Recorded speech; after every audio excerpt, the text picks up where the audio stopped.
Hi everyone, good evening, welcome to another episode of my channel. তো এখন কথা বলবো ব্যাচেলার পয়েন্ট সিজন 5-এর এপিসোড 3 নিয়ে। তো এপিসোড 3 কিন্তু কয়েক ঘন্টা আগে রিলিজ হয়ে গেছে। আপনারা অনেকে দেখেছেন, অনেকে দেখেননি। যারা দেখেননি তারা বুম বুম ফিল্মসের অফিসিয়াল পেজে গিয়ে আপনারা কিন্তু দেখতে পারেন ইউটিউব চ্যানেলে।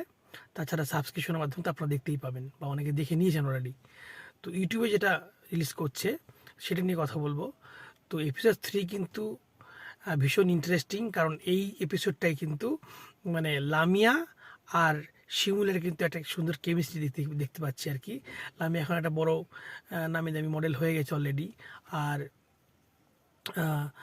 এই শিমুল কিন্তু পাশা ভাইয়ের অফিসে কিন্তু কাজ করছে। হ্যাঁ, মানে আন্ডার ওয়ার্ল্ডের কিন্তু একজন ভালো এমপ্লয়ি আর সে হয়ে গেছে আর কি।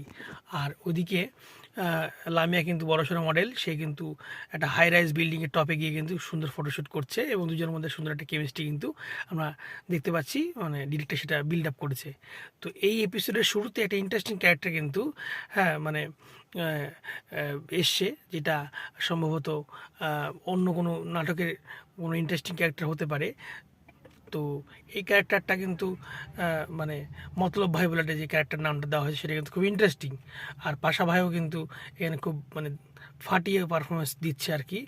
তো এটা এই মানে এইটুকু বলা যায় যে এই ব্যাচেলর পয়েন্টের নেক্সট এপিসোডগুলো আরও ইন্টারেস্টিং হবে, আরও ভালো লাগবে।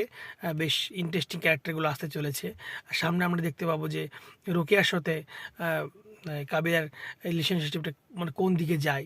এছাড়া আরও যেসব ক্যারেক্টারগুলো আছে, যে শুভ যে বিদেশে আসে সে ইন্ট্রোডিউস হচ্ছে কি না, বা নতুন কোনো ক্যারেক্টার মানে আসছে কি না নাটকে, সেটা আমাদের চোখ থাকবে।